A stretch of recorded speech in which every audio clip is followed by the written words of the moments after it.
Hey guys, it's Roderick. I'm here for part two, the episode of the season review, season three review of Bling Empire. First, I have to apologize. I know this review was supposed to be done last week. I totally overestimated the time it would take to do a thoughtful review of all the remaining 9 episodes. It's a little different when you're watching it just to watch it and you're sitting on your couch playing with your phone, as opposed to, taking notes and, making a thoughtful review. So I always like to under promise and over deliver, not over promise and under promise and over deliver. So anyway, the way this thing is supposed to go. Anyway, so here we are for the remaining 9 episodes, part two. We have a lot to get through, so sit back and let's buckle up. So here are my initial thoughts. This show really shines when Kevin is at the center of the show. He is authentic, for better or for worse. He is warm. His responses are very engaging. And, the show becomes very strained when you see it becoming very overproduced with these kind of manufactured conflicts, as opposed to really going back to the root of what this story originally was kind of sold to us in season one with this guy. I said he was from Minnesota in the first part. It really is Lancaster, Pennsylvania, as we see in this season. This Asian man who was adopted by white parents from Lancaster, Pennsylvania, who's a model, who's thrust in this very high profile, rich coterie of friends in LA, and seeing him navigate that.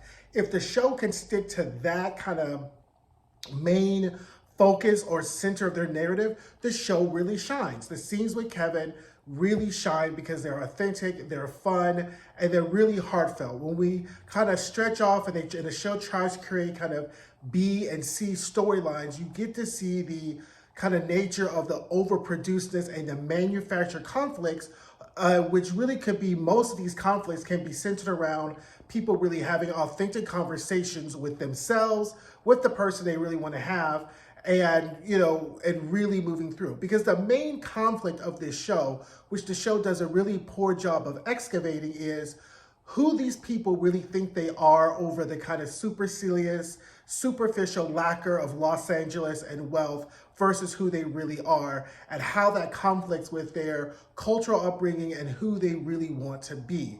We do see moments where they kind of dabble in talking about the desire or the need as Asian Americans to assimilate into American culture and the conflict, but the show really does not really delve into that. And that is something that really could be a service to so many people who are not Asian American and do not understand the Asian American experience in America, and also to other Asian Americans who are probably experiencing the same thing.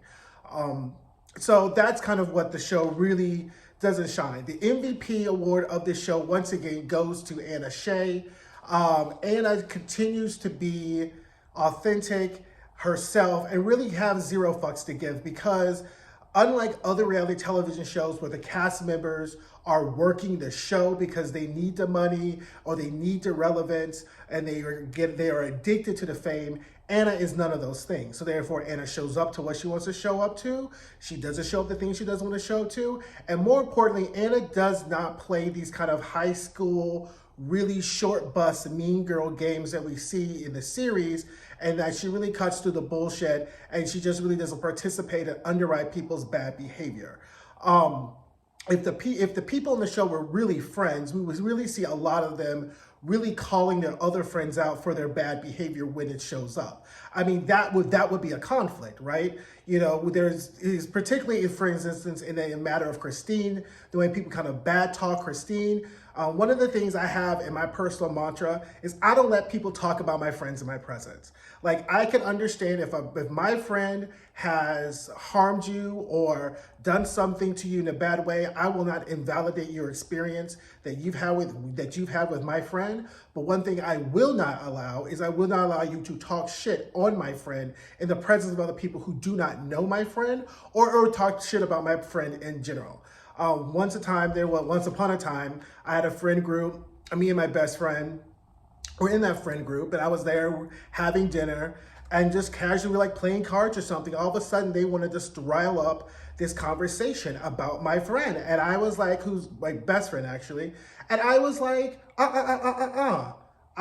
not going to do that. Like, I apologize to you if I've given you the idea that I am the appropriate theater for you to talk about my friend, but under no circumstance are you going to talk about my friend in my presence. Because I always find it suspicious when people come back to you and say, such and such said this about you, and you were present.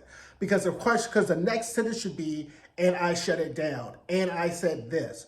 You know, like, again, if my friend has done something to harm you, to make you feel bad, you know, I will not invalidate that. I will let you have that experience, and you are free to vent that to whomever you want to. I just am not going to be present, so just let me know and I can leave. No one on this show does that. And it's more importantly, no one on this show has been really wrong to the degree in which they feign to be to say they were wronged. So I just kind of find that, you know, again, highly suspicious, but we'll get to that in a second.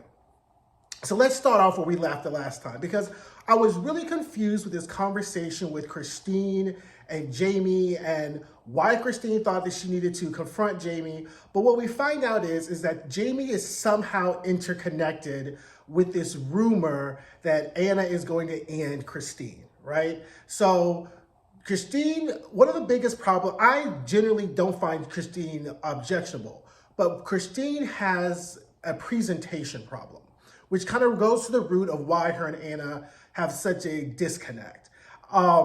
Christine's presentation always comes off, could be a little bit forceful and a little bit superficial as opposed to going to the heart of the matter, right? She'll dance around it, but she really won't say, this is what I think you've done, this is what I think your participation is, and these are the results I'd like to have.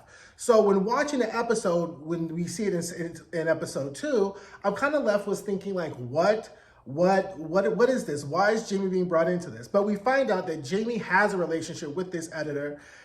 This editor has said these things. Dr. Chu heard the conversation going on, and, you know, really she's going to Jamie. Now, what Christine was wrong in is that what Christine should have said is, once Jamie said, I didn't say this, or I was not part of bringing a person to say this, she should have said, you know what, my mistake, I got the wrong information, and I'm done. Because Christine's investment in this lie is really only to make Anna look bad, because her feelings are hurt. Because Christine really wanted to be friends with Anna, but because she kind of decided to connect with Anna on a superficial level with like, oh, we have the same Louis Vuitton necklace, and oh, we still go to Paris at the same time, and Anna doesn't really connect on the superficial level. And so because of that misstep, that really caused her and Anna to have the disconnect, and she's hurt, you know, and instead of being like, hey, you know what, instead of having the conversation with Jamie should have really been, you know what, I really think I had a really serious misstep with Anna. I'd like to make it right. I know you all are friends. You know, tell me based upon your friendship with Anna, what are the things I could have done to, you know, to make this right with Anna? But that would require Christine to be very vulnerable and also to let this whole lie go. And I really get the inkling that the reason this lie was hobbling along for 7 episodes in this season with 3 legs is because the producers kept trying to make this be a something that it wasn't a something, right? So we see later on in this season, Christine, you know, has this confrontation with Kane. And she rightfully is upset with Kane because she went to Kane, told her about told her about the rumor, and Kane went running to Anna and told everybody, and then all of a sudden it blows up to this whole thing. Did Christine think there was going to be a big thing? Well, absolutely. But, you know, the conversation at her house with Kane should have been, I didn't appreciate you betraying my trust. I'm going to look at you really differently. If you want to have this friendship moving forward, you need to learn how to keep your mouth shut, or otherwise I'm not going to fuck with you. Right? Because Kane was able to kind of slither and move on and kind of feign that kind of like heist girl. We'll get to Kane in a second, but kind of feign that kind of, you know, throw a rock, hide the hand type of behavior. And Christine really kind of went with that and kind of allowed the rumor or the hint of the rumor to still have some oxygen. But we'll kind of dive into that a little bit later. Now, an issue of overproducedness. So Kelly goes on the date with the guy that Kane has set her up with via the Tinder that he's been catfishing this guy. So the guy shows up, they're having ramen, they seem to be connecting, everything seems to be going okay, but all of a sudden, whatever, the bill comes, right? And then there's this like big kind of pregnant pause, and Kelly's like, oh, I'll get it. He's like, oh no, I'll get it. He's looking confused, she's looking confused. I mean, come on, how many reality television shows have you seen where they've gone out to dinner and the person's actually brought the bill? Here's what happened, because in order for the guy to have his face shown on Netflix, he would have had to sign a release. So like, hey, why don't you go on a date with Kelly? We'll buy dinner, everything's okay, whatever, whatever. He's like, sure, she looks cute, whatever. He's probably like an actor, or he said he's an artist, help his name, help his brand, whatever. So what the producers decide is the check comes and he's looking like, what? Now he can't break the fourth wall and go, well, I thought you guys were paying for it. And then Kelly's like, what's going on? I thought you were paying for it. So that was kind of one of those moments of the show being overproduced, because don't play in my face. Like, it's ramen. Like, if most men worthy their weight in salt would have paid for the check. He just was not expecting the check to show up. So therefore, he did not, that's where you got that kind of what? And I was like, stop it. I mean, it's just whatever. So then we have Kane and Mimi go on this lunch, and they're waiting for Christine. And immediately Kane starts the gay ghostness of moving things around and stirring the pot, where Mimi's like, I came all this way, where is Christine? And the camera, and they call Christine, and Christine says, I told you I couldn't come. I have to pick up baby G. The camera flashed back to the conversation. I have to pick up baby G. Okay, Mimi, it's on you. It's just lunch with Kane. Like, again, another manufactured kind of conflict point that really that ended up almost exploding the show, because it was nothing. It was like Mimi came, Christine couldn't show up. Okay, these things happen, but we get to see that Dr. Chu is not about the bullshit, and he's like, you're not gonna play with my wife on any show, because I really need this because we're rich. So Kevin and Christine at the food truck is another example of kind of what this show needs. It's really hilarious. And again, it was very authentic, and it was really good to see early on in the season kind of the budding or the germination of their friendship, because I really think Christine really does like Kevin. I think Kevin is just very easy to be with, because he's not one of these superficial, catty LA people yet that, kind of puts Christine on edge. So I thought that scene was really good. So now we get to Skyler's birthday party. And everyone's there, and we see Leah and Garrett, which I was like, where were they for the rest of this season? I really would have enjoyed to see them, but, they're there, and Kevin was really rude, like digging in that man's envelope, asking him how much money he gave or whatever. And then there's this really kind of fun tete-a-tete about Leah and Garrett and Kevin trying to hit on this woman at the birthday party, which I was like, oh, I love being messy at children's birthday parties. I thought that was really good. But here comes the gay ghost Kane, kind of like stirring it up again that Mimi wasn't at the lunch. Dr. Chu takes Mimi to the side and was like, look, camera's off, mic's off. I'm not here with the bullshit. Look, she told you she had to pick up the baby. Mimi really values you as a friend. I think you're blowing this up. And we see Kane kind of do the cha-cha acting like, what? What? There's a ghost? What? When really, he was the instigator in this whole kind of mess. But Dr. Chu wasn't having it. Christine leaves, and we really get to see what, Christine's desire is. She's like, she's like, I've been great to these friends. I've been great to this group of people, and all I get is bullshit. And the problem really is that if you look at the cast, Christine is a little bit more seasoned, just by age and life and culture experience than a lot of the other cast members. So there's definitely an age divide. There's definitely a kind of life stage divide with them. And, even though they do have some commonalities, there's a gap. And so she's kind of on that next intermediate level. You have like Anna on this level, Christine's on this level, and then you like Jamie, and then you have the rest of them on the other level. And because her and Jamie don't connect, she's really kind of at this in this kind of plateau or kind of peninsula by herself of not being able to connect with other people in the cast because they like to play these shitty short bus mean girl games that just really don't go anywhere. But Dr. Chu got them all together really quickly. Don came out, was like, what? You don't have to leave. And I was like, okay. So now we get to, at this point in the season, I'm kind of going chronological, but we'll kind of do topics. At this point, you know, we do the Kevin and Kane and Kelly at the coffee shop in episode 3, where they discuss, where Kane announces he's going to be the face of Fenty. I saw the Instagram announcement, I think, before the season started, and more than life, it's a brand ambassadorship, you know, and people in LA like to kind of embellish. I mean, clearly Rihanna is the face of Fenty. I mean, I haven't, you know, but not to take away anything from this achievement because it is truly achievement, but you know how people in LA like to kind of embellish. But the real point of the scene was to get to Kevin. I think Kane at this point was still very mad at Kevin because the crux of Kane's anger at Kevin was, one, I think that Kane felt very betrayed by Kevin's reaction when the last season with the whole Kim thing and having sex 2 weeks later. Because Kane's love language is giving people things. Like, he is gifts. So he has given Kevin a lot. Even though Kevin does come off the show with the kind of like gigolo homelessness tease, like up at people's refrigerator, you know, eating all the food or whatever, which I think is part of his kind of folksy charm. But I think what Kane was trying to intimate is that he has given a lot of things to Kevin, and he has felt very unappreciated by Kevin's behavior.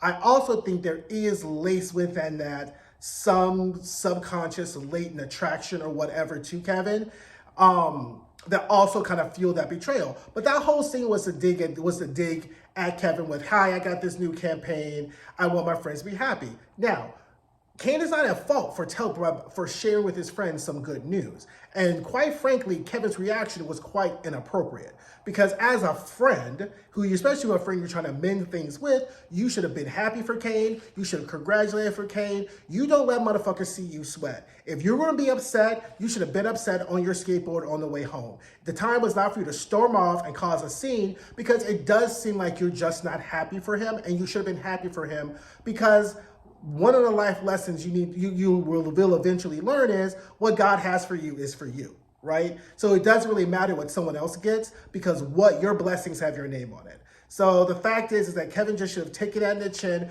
and maybe used that as motivation to try to like do a resurgence. We'll see later in the season. We'll talk about his Instagram, but you know, do some inward looking thought. But at the end of the day, you know, I think that was that Kane really wanted to do with Kevin, that the added bonus was, it was a really good scene for the show.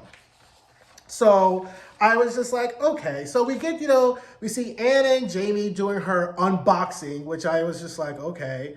You know, another fun scene that Anna was like, yeah, y'all can come to my house, open up some boxes, but I ain't going nowhere. I'll put on some makeup and whatever, but I'm not going to be involved in any bullshit. Like, I think Anna and Jamie's friendship is just really fun. The scenes with them are just really, really, really great.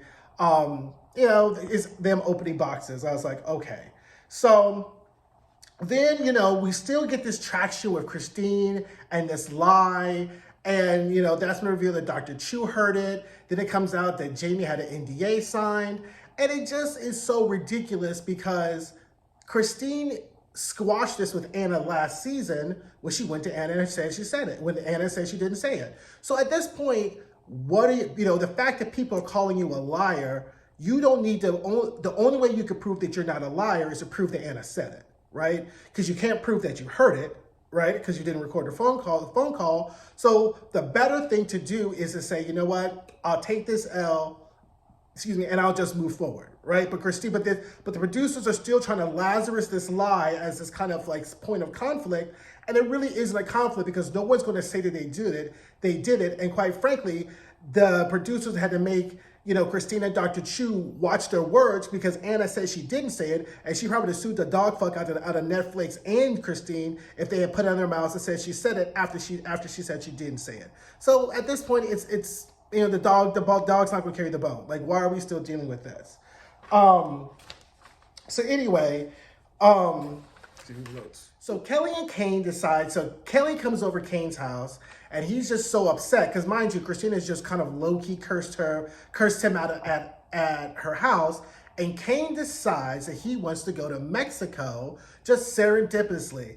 And Kelly's like, yeah, sure. And, again, this is what I was talking about in the beginning about holding your friends accountable for their bad behavior, right? Because no one has said to Kane on tape, you were wrong for telling Christine's business to Anna. You were wrong for going around telling people what Christine said to you that supposedly Anna said. So she's like, yeah, you've been through so much, so let's just go to Mexico, right? When lo and behold, the weekend that they're going to Mexico is really Kevin's birthday weekend, okay? Here's another dig at Kevin, and really because Kane feels that he has been the benefactor of so much, to Kevin, it's like, look, this is what life is without me. You don't get, not only do you not get any presents from me, here's me showering Kelly, with this trip to Mexico or whatever, which is really low-key way for Kane to kind of like obsess and live vicariously with the guy that he's really attracted to for Kelly. Because there is no way you can tell me again, if I set let's say in some multiverse where I lost my mind and set my friend up with someone by catfishing as her on an online app, I'm sure as fuck not gonna go, hey girl, let's go on a trip. We go on the trip, we're laying out by the beach, and the guy who I set her up with shows up because I have called him. Who paid for the ticket? Who showed up? Once again, this overproduced kind of like conflict. And if I was Kelly, I would have to talk with the producers about playing my motherfucking feelings. Because in between Andrew and all this bullshit, I mean, do you really need this, Kelly? Like, really? Because it seemed to be like you seem to be the butt of the joke of them kind of like playing with your motherfucking feelings. Because now this guy's there and now you got to go out to dinner with him and play with him. And clearly Kane is really into it because Kane is into the guy. And he's living vicariously through Kelly with this guy. So I was just like, this is messy and it's just like really ridiculous. So I was like, okay. And then of course, another thing. So Anna's like, so we had get this whole thing with Kim going over to apologize to Anna for the second time for the penis pump that happened in season 1, which was kind of like, girl, we already squashed this. Like, why are you going back over there? Because producer says we need a scene with Anna and she's difficult, so she ain't gonna leave the house, so you may need to come over. So Kim comes over under the auspice of, I want to apologize to Anna, let's do something fun. Let us try to escape from Anna's house with all this security. First of all, if you ever kind of notice some of the scenes, sometimes the cameras get caught in the back of the scene or whatever. You can't escape Anna's house with whole ass cameramen and producers and lights and all this stuff. So it's like, stop it. Like, stop it with this whole like Anna escaping her house or whatever. But they needed something for Anna to do. And I was like, sure, she can come over. I give her 2 hours, whatever y'all decide, blah, blah, blah, right? So we really get to the crux of what Kim was coming over for, to ask Anna if Christine apologized, would she be willing to, make Christina make nice? Anna's like, yes. Because once again, Christine has not only no rent space in Anna's mind, she has no lease on Anna's tongue. So therefore, it does not matter. Anna does not care about Christine at all, right? So she's like, sure, she apologizes. I fuck with the bitch, like, whatever, me and Maria, she can come over, have gazpacho, whatever, right? So it really, Anna is really not playing along with the producers at all because, I guess they want her to say, oh, no. And it's like, girl, whatever, let her come over. So anyway, so now we have Kevin's birthday party, right? Which I was very much bewildered here. Like, Kevin's birthday party, and basically it's only Anna, Maria, and Jamie who show up to the birthday party. I'm like, where's Kim? Where's ever? Oh, that's right. Kane and Kelly went to Mexico. And by the way, where the fuck was Andrew? All this shit we had in episode 1, and Andrew has not shown up at one time to be like, hey guys, this is why it was overproduced. If Andrew is really trying to reconnect with his friends, Anna would be dragging Andrew everywhere. Andrew will be popping up. So either one of two things happen. Either Andrew showed up at the beginning of the season, and the cast was like, we don't really fuck with him. We don't really want to hang out with him. So we're just not going to film with him, and we're just not going to invite him, right? Or they're like, if you do make him come, we're not going to talk to him, and we'll just get up and leave because we don't really have to do this anyway. So there's some kind of like behind the scenes shenanigans that went on to kind of iced Andrew out, because it really was set up like Andrew is going to be the new guy this season. And he's the change and reform Andrew. We saw Andrew once, barely, and that was it. So it really wasn't worth all the tears and chaos that we had in the first episode. But we're at the birthday party, and again, this is another scene that shines. Like, Kevin is just so happy that they showed up. Anna gets him a new luggage case, and and he's really upset that Kane and Kelly went to Mexico for his birthday. And I have to say, it's a layered emotion, right? Because I'm upset that my friends aren't here, and I'm upset that they went to Mexico and didn't invite me, right? So it's kind of, you kind of see a little lacquer of the kind of expectation that Kevin has created, that his friends who are more wealthy are going to invite him to these type of things. And I'm not saying that expectation is either unrealistic or realistic. I'm not saying is worthy or unworthy. I'm just saying what my eyeball saw, right? So what I did like was fun is that Anna, because Jamie was a vegan, she shows up and then they'll go back in the kitchen and they cook. And that was a very fun, authentic scene. Anna plays when Anna wants to play. When Anna don't want to play, she's not going to play. And I just think that the scenes when Anna is really authentic, wants to play, it shines. And then we had the Kevin moment, and I thought was really good. So anyway, we see Kim as some kind of like somatic healer or something, and he's doing the gong and she's like doing this whatever. And I guess there's a lot of this that goes on in LA with these people try these kind of like new age, therapeutic type of treatments, when in the actual truth is what they really need is cognitive therapy, because that's the only way, cognitive behavioral therapy, that's the only way in which you can have lasting change really truly in your life, is by recognizing some of your old and bad patterns and then having a professional give you tools to help you with the triggers, then create new patterns, right? But instead of these people really getting therapy, except for Kelly, they all go to bullshit ass like Reiki healers and all this shit, instead of really buckling down and doing the fucking work, right? They want to talk about the work they're doing, but they really don't want to do the work or really want to do the change that's necessary in their lives to really create the lives that they want to have. And that would be a great conflict point, right? Let's see Kim's life and see about the life that she wants to have, the life that she has, and the life that she thinks she has. That is the conflict, right? Because that is really the essence of human existence, right? Is striving to be better than you are today, or at least not who you were yesterday, right? So Kevin and Kelly are talking, they're walking, and then Kelly talks about how Kevin's response about Kane being a brand ambassador for Fenty was really kind of hurtful to Kane. And Kane was really hurt by that. Kevin talks about, well, I'm sorry, but my modeling career is struggling, and it was just really my natural reaction. And for better, I'm not saying that was a right response, but again, it's an authentic response, right? We get, this is what his natural reaction was, and Kelly kind of could now understand why he reacted that way. And, he also was saying how he was really upset about how they went to Mexico, how they didn't invite him, how they didn't include him. And Kelly's like, I didn't even know that your birthday was that weekend. Kane just said, let's go to Mexico. And I said, okay. So now Kevin kind of see, again, it was a way of Kane kind of like twisting the knife. Kane knew when Kevin's birthday was, and so therefore he decided to go out of town that weekend. There's no one's going to tell me that Kane did not know that that weekend was Kevin's birthday, and that Kane didn't know what he was doing by going out of town and taking Kelly with him. And it was really very hurtful to Kevin. So I was like, okay. I was like, whatever. So another really good point, Christine is off at her beach house and she gets the news about her embryos. And she hears and finds out that the embryos did not take.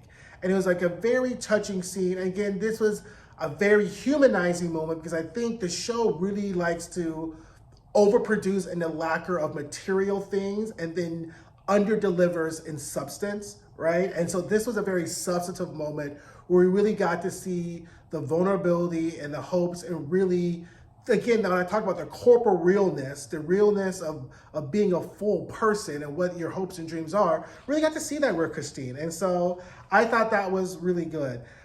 Jamie and Anna with this blind date at the cupcake. Okay, I was like, whatever.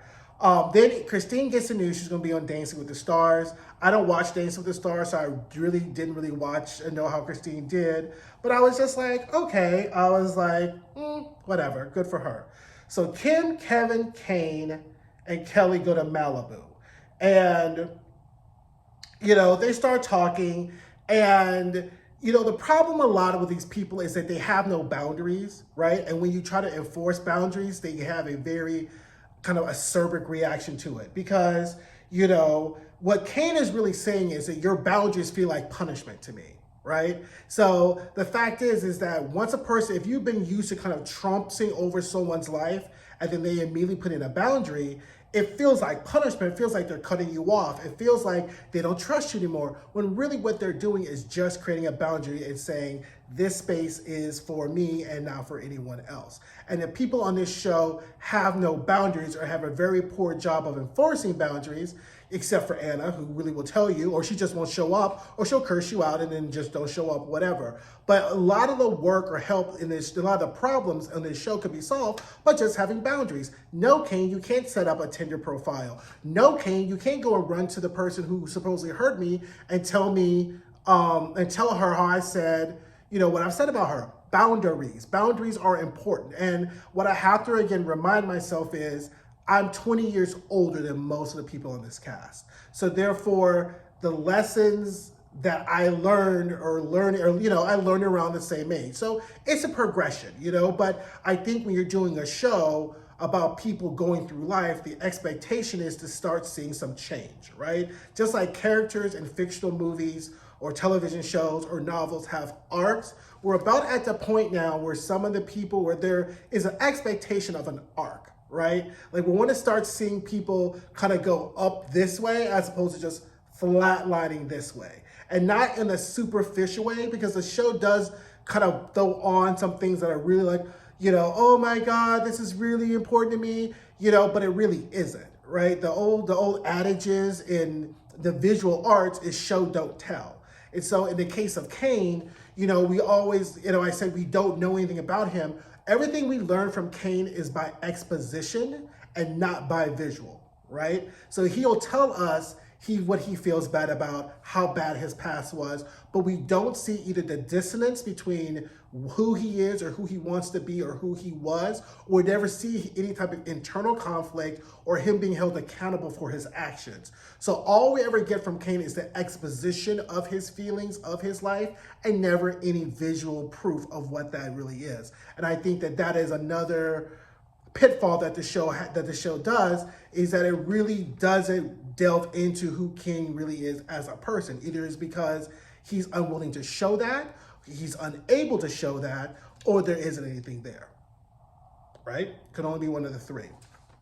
So they have a Reiki session, whatever. And I think the main group of it is that they seem to get over the humps of what they were doing. They bring Kevin his bullshit birthday cake. If I was Kevin, I wouldn't have accepted the cake. I was like, my birthday was here, whatever. But I think the symbol was greater than what the cake, the symbol of, it's your birthday. We wanted to share it with you. We wanted to do it with you. It's fine. But I mean, I just, it was like, fine, whatever. I just wouldn't have accepted it. I just would have been like, whatever, birthday pass. I see you, and I just would have moved accordingly. So we have Christine getting ready for this photo shoot with Tyler. And one of the things that I found very interesting, that was very kind of skied upon or kind of really kind of dealt with on the surface, was when they were talking about the show, talking about the photo shoot.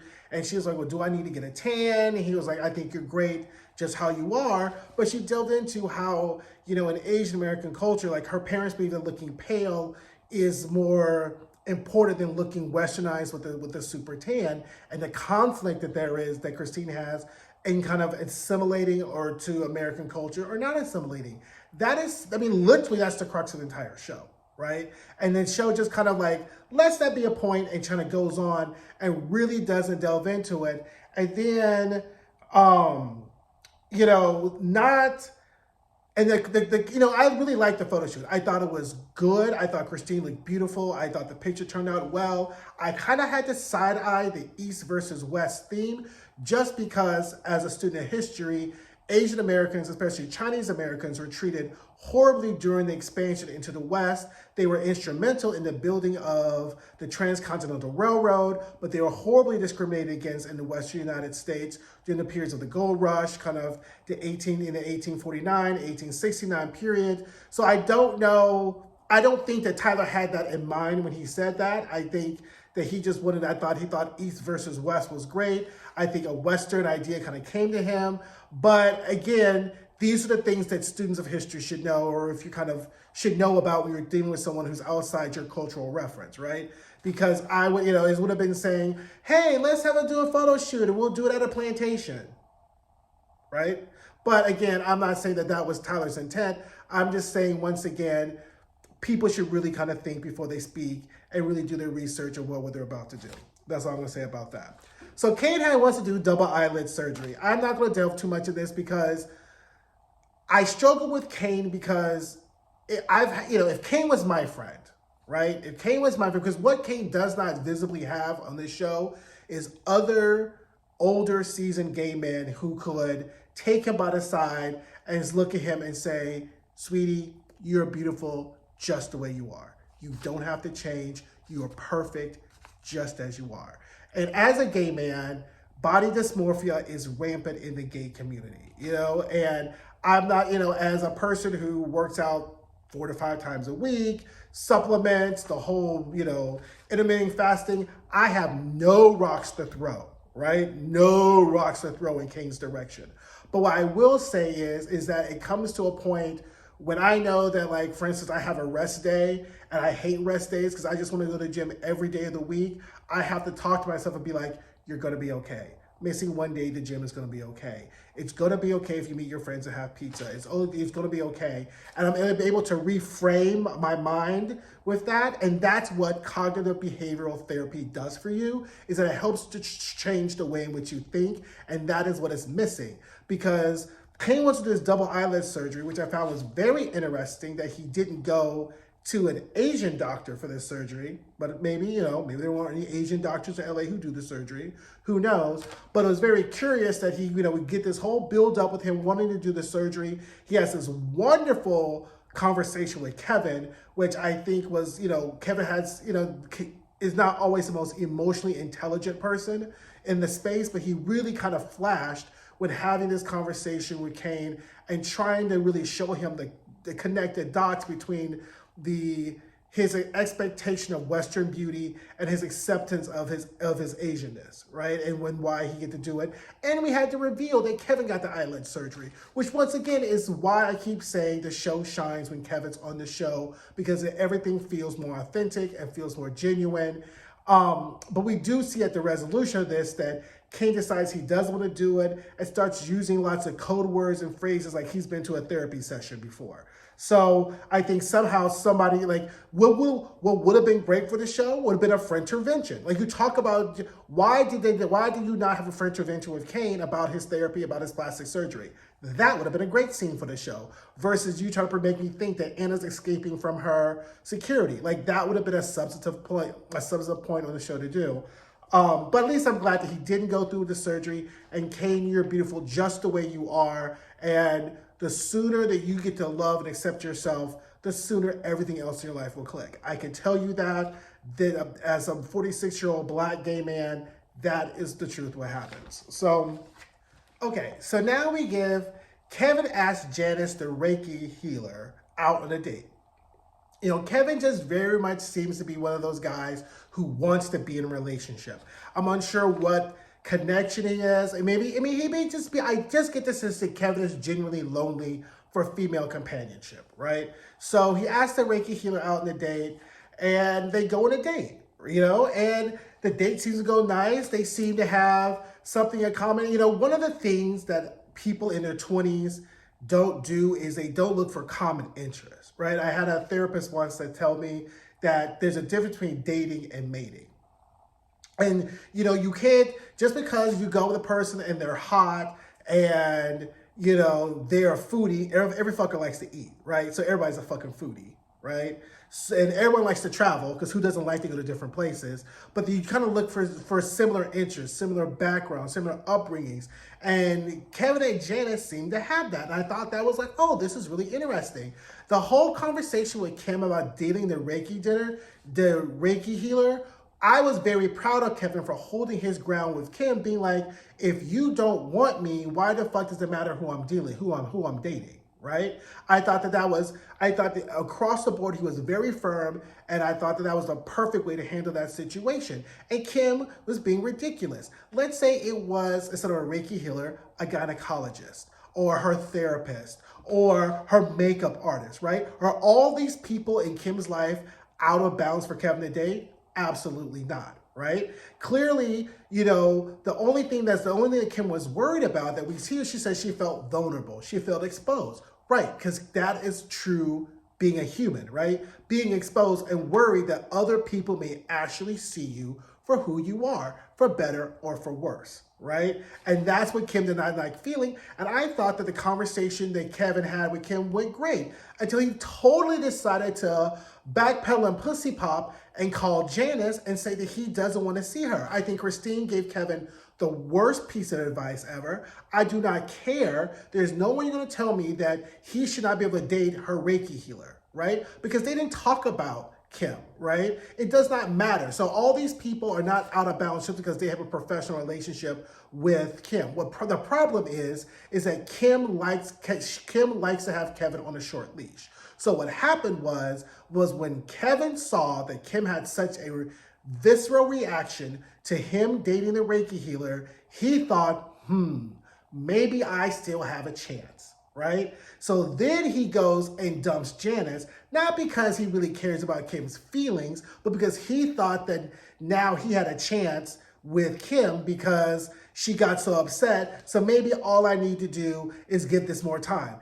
This is ridiculous, right? So as I said in the last part, get out of the begging business. Do not ask anyone in your life ever for anything more than once. And you sure as fuck don't chase anybody who has shown that they don't want you. Because what Kim has done is that she has been inconsistent, right? She'll show up to the house dressed nice. She'll let Kevin hit on her. She'll try to be a good friend, but she's inconsistent because she's not giving him what he expects to want or going the extra mile. And he thinks that this is like a chance, a dango. No, she just don't want you, right? Just like he's not that into you, she's just not that into you, right? But he's just so hung up on it.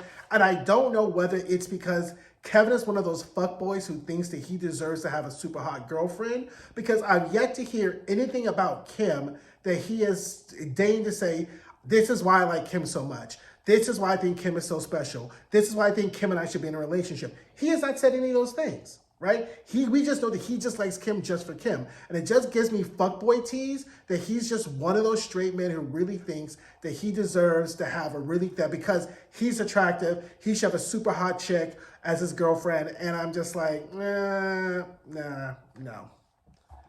So I've totally deciphered the Mimi paradigm, right? So Mimi, Christine, and Kane are what I'm calling the scene drivers, right? So not only is Mimi like a palate cleanser where people can go and they're having problems in one conflict, they go hang out with Mimi and just kind of wash it out their mouth. But for Mimi, Christine, or Kane, there really would be no scene occasions, right? There's a dinner, like look who's hosting the dinners, who's hosting the trips, who's hosting the scenes, right? It's Mimi, Kane, or Christine. So now that kind of makes sense now why Mimi's around, is because they need somebody else to add like another level of fabulousness. And I've decided that I really do like Mimi and Dawn. I think Dawn was hilarious during during Kevin's presentation with Sins. I thought that was really, really good. They've kind of grown on me over because they just want to give you rich and fabulousness, and they're not really intertwined in a lot of the bullshit. Like the whole Joshua Tree situation with, Mimi, Christine, I think Leah was there, and Kelly. It was the nothing burger, right? She invites all these people out to Joshua Burger in the invisible house. They're all there, they're hanging out, and Christine is upset because Kelly didn't come to Dancing with the Stars, okay? So this is where, again, Christine has this, you can't have it both ways, right? You can't know that people don't fuck with you and then expect them to fuck with you, right? So the fact is that Kelly did not want to go to Dance with the Stars. We saw on tape, she goes, oh, I don't know, I may have to work. If I'm in town, I'll go. That's a no, right? That's just a flat out no, right? So you just took it as a no. Christine didn't lose Dancing with the Stars because Kelly wasn't there. She was hurt because Kelly didn't support her as a friend. So the better conversation is, I kind of feel some sort of way because you didn't show for me for Dance with the Stars. I thought we were better friends than that. And, I just feel really hurt. Kelly could have said, oh, girl, I don't mean for you to really hurt. I just was really busy with work. And, I just couldn't make it. I would never want you to be hurt and think that I don't value our friendship. Boom. Right? And then we can move on to eat with dinner. Right? But Christine feeling some sort of way about something that Kelly really didn't care about or wanted to do is again, it's a nothing burger. Like, I'm glad they got to see the invisible house, but we really didn't have to see this kind of like bullshit scene with this kind of overproduced, kind of contrived conflict that really was a nothing. Anyway, so, and then we had like the scene at Kane's house that he was doing for the real estate. And, Christine brings up this rumor again. And again, Christine now isn't upset that Anna said it, isn't upset that, she's upset that it's circulated amongst the group. Again, I think that was the last leg for this rumor because it really, I don't think Christine's upset about it at all. I don't think that she thought in any way Anna was going to hurt her. I don't think she really should have cared. I think the producers are like, you have to keep bringing this up. And then, Kane, you have to go tell Anna. And you just see there's no kind of authentic emotion behind it. So I was just like, I don't know. It's just like, whatever. Back to the presentation. I really like both Kevin and Kelly's presentation for the non-alcoholic beverages. You could tell that Kelly is prepared. She's a serial entrepreneur. She really knew kind of the product. Kevin just had the better story, is what I've been saying all along. Kevin's story is compelling. Even though I don't know if he really thought that outfit was appropriate for a business presentation. Maybe so. I love the fact that Dawn just kind of looked at him like, which is kind of what I kind of got over on the Dawn and Mimi side. Because I was like, I really, really liked them. I really thought that they were like really funny. Now we get to messy ass Kim. So earlier in the season, we saw Kim have this boxing date with Louis Tan, right? Who was the actor we saw last season who was low-key hitting on Jamie, right? But, whatever. So they go on this boxing date. So Messy Kane, the culprit of the gay ghost, tells Kelly, I think Kim and Louis Tan went on a date. So they call Kim, was that a date with Louis Tan? And then Kim starts hemming and hawing and shuffling and jiving. And okay, it was a date, right? So Kim brings Louis Tan to Kane's dinner, right? So the dinner that he did not invite Christine to, which, whatever, Christine could stay home with her baby. I don't think Christine really cared whatsoever. So Louis Tan and Kim are the thing, and Kevin is squarely in his feelings. And I'm not sure whether this was like the producers like, okay, you need to be visibly upset, or whether or not this was Kevin being authentically upset. Because again, in real life, people just hold their shit together a lot better than this. So Kevin again is like really upset, and he's like, I need to talk to you. Kim's like, what's wrong? Well, I think we should go outside and talk. And then Kim wants to bring Kane, and Lord Jesus, Kane is like, nope, no thank you, nope. And they go outside, and Kim Pretty's like, I don't understand. You told me you're not ready to date. So Kevin was really thinking that when Kim says, I'm not ready to date, that he was going to linger around until she got ready to date and choose him. But what he did not know is that when someone says, I don't know if I want to be with you, that means I don't want to be with you, right? Because people who want to be with you know they want to be with you. So Kim had to say, you're just not my type. And he was heartbroken. He was crushed. And I think that that's a very unfortunate, sad experience. I don't know how much of it was Kevin's ego being crushed, right? Because he's used to being the super attractive, Asian fit, modelly type of guy in the space. And Louis Tan kind of sucks all the air out that space for him. Or whether and how much it was that he genuinely liked Kim, because again, we don't know what he really liked about Kim. He did, he has never told us, we've never heard, at least I don't, drop in the comments if you remember, what he says about Kim that he's like, oh, I really, really, really, really like Kim. And that was the fact that Kim was inconsistent. So I was just kind of like, oh, okay, that's why. Like, if someone's inconsistent in dealing with you, they really don't fuck with you, right? And Kevin just kind of had to learn the hard way. So that I want to go back. So that Kevin in Lancaster, Pennsylvania scene, I thought was so endearing. I think seeing Kevin's father, seeing his brother, I thought that was just, again, more of that.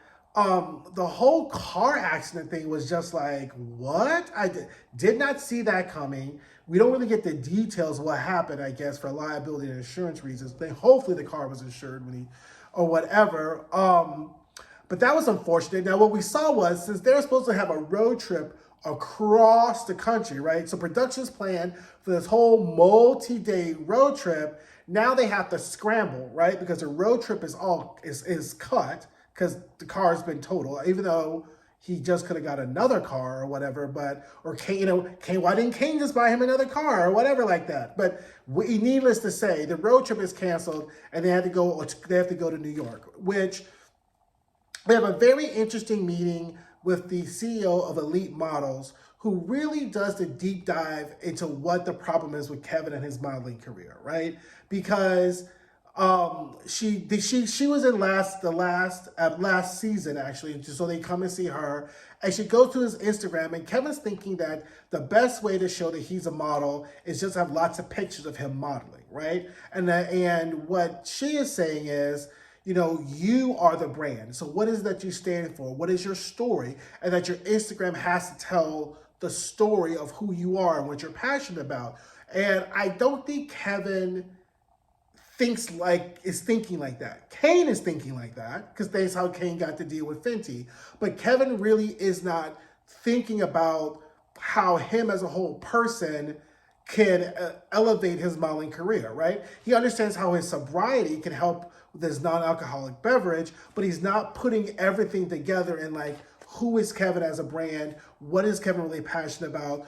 What does Kevin really want to do? And that type of thing. Because again, he's 27, 28, maybe 29 at the most. And when you're that age, you just think, okay, life is really an open road ahead of you, And I just don't think Kevin really has the business head for that. But it was nice to have that conversation. I liked the New York scenes with him meeting his cousin. I thought that that was really, really, really good. So then Kane throws his dinner with this Filipino actress named Heart Evangelista. The scene was pretty much nothing, except for the fact that, again, when I say, so Kane's love language is if gift giving, right? So it was very, very interesting to see Kane, how unwilling he was to accept a gift from Heart Evangelista, right? And he was just so embarrassed and really, it was a really great scene because now we get to see he is just very reticent about receiving affectionate love, right? So it's very easy to give people things and to be in a position where you are the giver, but it's very difficult in life to be on the receiving end or to be on the expecting to receive end. And with Kane, we see that he's very unwilling to be in that position, to be vulnerable, to be expecting something from someone. Everything Kane wants, Kane can provide for himself or via his parents, right? So we very seldom see Kane in a vulnerable state of expecting something. And when they surprised him with his gift, he really, really, really felt unnerved. It was really embarrassed. So it's a very authentic moment. And so at this point, Christine and Kevin go out to lunch, and they're asking about Kim. And again, Christina's just kind of on the wrong side of this Kim thing because she should be telling him, quit chasing after her, quit begging her. But I thought it was good because she's like, oh, I'm going to Paris, a fashion week. I thought you should come. And Kevin was like, girl, my money's kind of funny. I don't know. And she's like, oh no, Kevin, I'll host you. And he was like, what does hosting mean? He was like, pretty much, bitch, I'm paying for everything. All you gotta do is pack a bag and go. He was like, oh my God. Like, and those moments are cute, but it does kind of like, I see where Kane made a joke in this season about Kevin always shows up for the free lunch. Like, it does kind of give you like that homelessness gigolo man tease that Kevin's just always out there for the free stuff. And it may just be life as a struggling model, right? Like, he's probably living off of now his Bling Empire money, whatever endorsements, whatever he has. So like, one of the things the show doesn't do is kind of stratify the cast, right? Anna's up here, Christine's up here, then you have Jamie. We put Kane in between Christine and Jamie, right? And then, Kelly works, and then everybody else is poor, right? So I really want Kane to have that Bethany Frankel glow up moment, right? Like, out of the Bethany Frankel glow up moment is, if you ever watched The Real Housewives of Beverly Hills, Bethany Frankel was the poor one on the show, right? She's the one who was like the really poor one, who was kind of like made to feel lowly, that people kind of like really treated like shit, until she, came up with Skinny Girl, sold it for hundreds of millions of dollars, left the show, came back, and just stunted on their faces for 3 seasons like, I'm rich, bitch, and what? Like, I want Kevin to have his Bethany Frankel glow up moment. Like, I feel like that is the next point in his arc trajectory of him being like the struggling kind of poor one in the group. Because I would love the Kevin to show up and be like, oh yes, bitch, this is vintage. This is vintage. This is Gaultier. This is Chanel. That is kind of like the arc, because it will really be the great arc of kind of like the yokel local turning into the people that he's been hanging out with. So we have Fashion Week in Paris. So Christine takes Kevin to Fashion Week. She has all these, all these dresses, whatever. But Jamie kind of spills the tea about what the difference is, right? So Jamie's there as, part of the influencer press type of, group of people showing up. Even though, Jamie loves fashion, she's there because she's got access as an influencer, as part of the press. Now, Christine, Jamie kind of throws shade on, is that the reason Christine gets all these invites and special gifts is because she buys so much of these designers' clothes that they pretty much have to give her an invite for her to keep buying this many clothes. And Jamie kind of throws shade on this. So as they're in Paris, Christine's going her way and Christine's going their way. We find out they're both in the same hotel, and it's like this awkward moment. And I was like, why is it awkward? Like, all you have to do is be like, hey girl, let me step off the elevator a second, have a seat, and squash this. Like, I don't know why they let bullshit linger on this show, because the bullshit that lingers is not really anything that should be lingering, right? But anyway, bullshit lingers, and this whole awkward elevator moment, and Christine is very awkward around Jamie when we don't know. Again, why are you awkward around Jamie? Like, if you don't like the fact that she participated in a rumor and don't fuck with her, just be like, I'm not fucking with the bitch. Bye. Bon voyage. Allez, and just move on with it. But this whole, Christine doesn't play the short bus mean girl games very well. And that's why she's always on the losing end, right? Because she just doesn't play the games very well, because it's conflict, because I think she feels bad that there is acrimony and she's unable to deal with the acrimonious situation. So I thought it was like a nothing burger. Again, I love Kevin's Gaultier suit. I thought that was great. I loved all the fashions. I thought they were really good. Now we get to this moment where I'm just like, stop playing in my face. So Christine goes to Kevin's room. He's naked. She's sitting down eating the orange. And Kevin reveals that he's been talking to his ex-girlfriend, Devon, right? From 5 years ago, right? And I'm like, why are you talking to an ex from 5 years ago? Like, I just don't understand that, right? Like, it just really doesn't make sense to me, because like, you're famous on a reality television show. Why are you talking to chicks from 5 years ago? It just really much gave loneliness tease. I don't know how to be by myself, right? So he's talking to her. They think, he really feels like, and I can understand you dating someone at a point in your life in which you weren't really ready to be the person that you wanted to be. That completely makes sense to me. It doesn't make, I just have a motto in my life. I don't go back to places I left, right? Because what's in front of me is always better than what's behind me, right? So I just was very much struggling with this plot point. And then Christine decides that she's going to have her person look up Devon's name, right? And then, as they're in the Baccarat Museum, Devon mystically shows up at the Baccarat Museum to surprise Kevin. Right, okay. I'm not going to take away that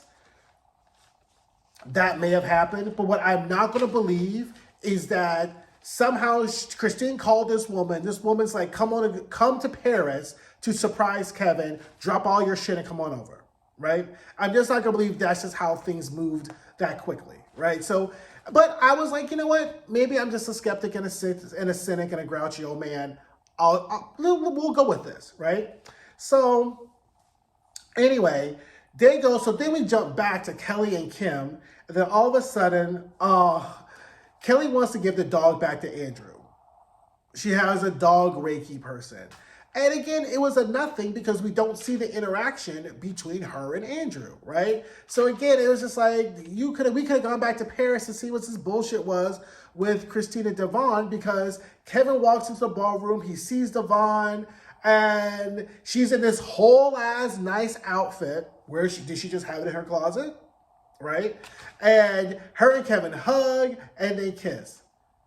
You've just been trading DMs and you haven't seen this person like over 5 years. Like, again, that just didn't jive for me. Judge Judy says that something doesn't make sense. It's not true. Now my meter's going towards the not true. So, Kane and Kim go beach cycling, on the beach, kind of soul cycling on the beach. And Kane reveals he's addicted to soul cycling, which of course falls in line with the whole body dysmorphia of never thinking that you look good enough. So again, I have zero stones to throw in that direction. My glass house, ain't saying anything, but I like the fact that Kim was at least a good enough friend to say, you're perfect, you're great, just the way you are. And we get a reveal that Kane has had sex in years.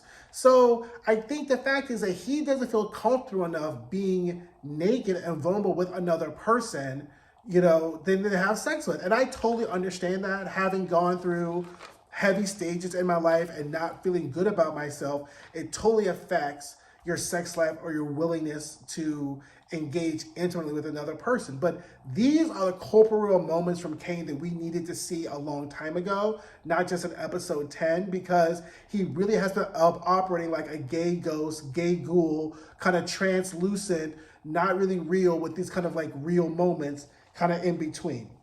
So, Christine, surprise, so let's see. So Kevin and Devon are having lunch and they're talking, and he's like, oh yes, I'm so glad you surprised me. I'm so glad that you showed up, all of this. And I'm like, are we moving a little bit too fast here? Like, shouldn't we be talking about what previously didn't work, our past relationships, what changes we're gonna make, who we are now, what our expectations are, what are our goals in life? Like, should we be doing more foundational work? And it just seems to be this whole relationship is just moving really, really, really, really fast. And, Kevin's just so happy because he has someone. I think I really got the idea that I think he really likes Devon. I think he cares for her, but I think that he really was like, oh, okay, this will show Kim I can get somebody too. But I was like, you're being too cynical, but we'll get to that. So they have this whole thing, and I was just like, oh, we're going to give it another chance. She's like, do you even have a couch? I was like, you haven't been to his place yet? Like, where you been staying, right? Like, you meet him for lunch, and you ain't been staying at his house? Oh, that's right, production bought you a hotel. Anyway, Christine has a dinner at her house.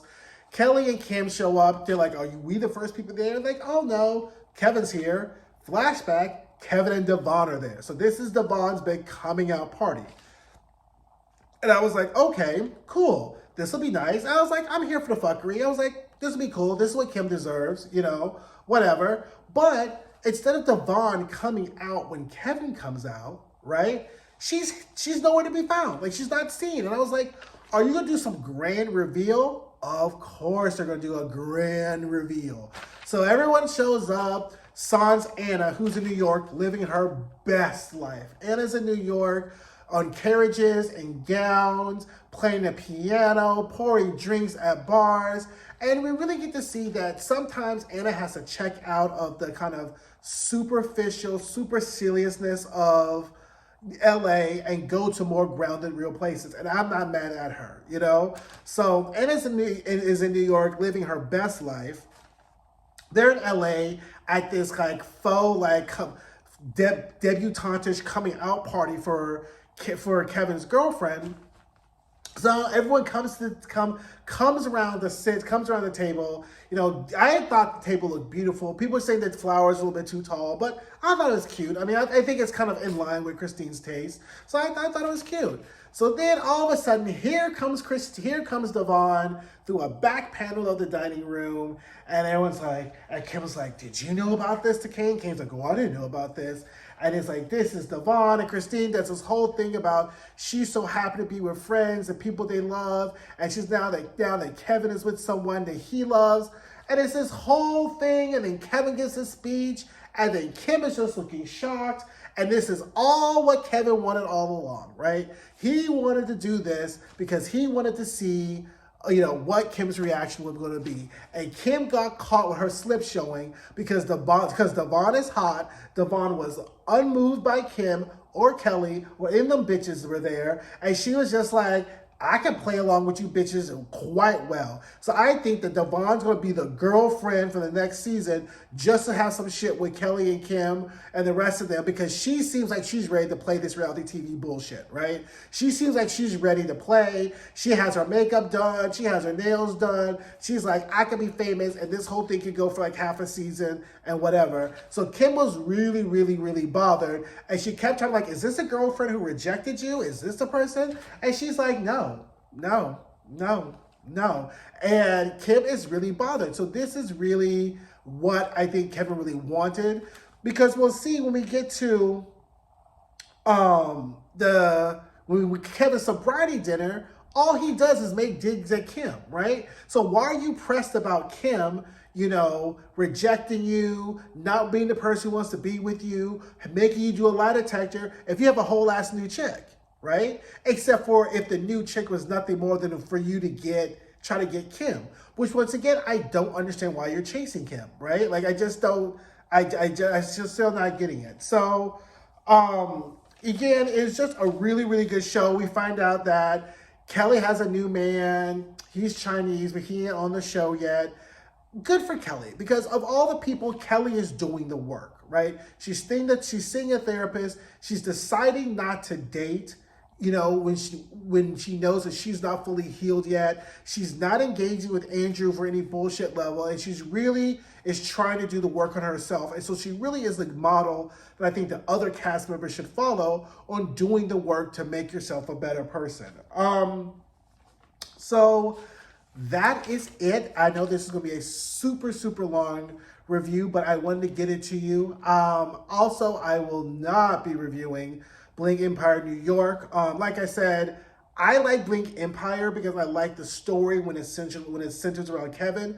Bling Empire New York looks more like one of those kind of wannabe Bravo cookie cutter rich people in New York doing ridiculous things and not having any substance. And I really have kind of pivoted away from a lot of those shows. So I will still keep Bling Empire in the repertoire, but Bling Empire New York, not so much. So anyway, thank you. Please like, comment, subscribe, hit the notification bell, and I will see you all later. Thanks, guys.